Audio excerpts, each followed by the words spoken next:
তুমি বলো তো কি কি বলো, তুমি খুশি হবা? তোমার খুশির জন্য আমার যা যা করতে হবে সবই করবে, কিছু লাগবে? এই এই ঝাড়টা খুলে দিব তোমাকে এখন মাথায়, তুমি এটা মাথায় নিতে পারবা না।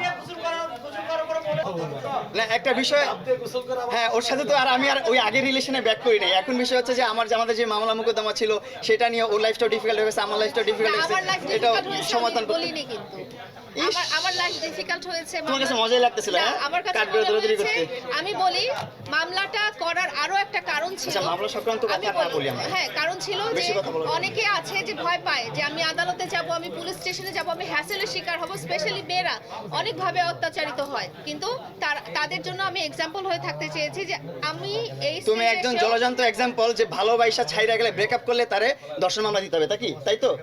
হ্যাঁ তাহলে কি এক্সাম্পল দিতে চাও তুমি? কি এখন কি পয়েন্ট দিতে চাও, কি ব্রিফ দিতে চাও? মামলায় এবং মামলা দিবা। এখন একটা প্রেম করবা, প্রেম করে ব্রেকআপ হয়ে গেলে মামলা দিতে হবে। কেন? এটা তো প্রেম করে ব্রেকআপ। তাহলে এই সব কথা টপিক বাদ দাও, বাদ দিতে বলছি বাদ দাও। বসবাস করে এটা বলি নাই, ও দুইবার বিবাহিত সেটা বলছিলাম, এন্ড ডিভোর্স হয়েছে দুইটা সেটা বলছিলাম। ডিভোর্সের কথা তো বলো না। বলি নাই? আচ্ছা দুইটা বিয়ে করছে, দুইটা ডিভোর্স হয়েছে, বলে দিচ্ছি শেষ। কি কি বলতে হবে বলেন, কি কি বলতে হবে? আমার লেখা দিলে আমি সব বলবো, কোনো সমস্যা নেই আমার। তুমি বলো তো কি কি বলো, তুমি খুশি হবা? তোমার খুশির জন্য আমার যা যা করতে হবে সবই করবে, কিছু লাগবে? এই এই ঝাড়টা খুলে দিব তোমাকে এখন মাথায়, তুমি এটা মাথায় নিতে পারবা না। আমি তো লেলার কাছে যাই নাই, লেলাকে আমার কাছে নিয়ে আসছি।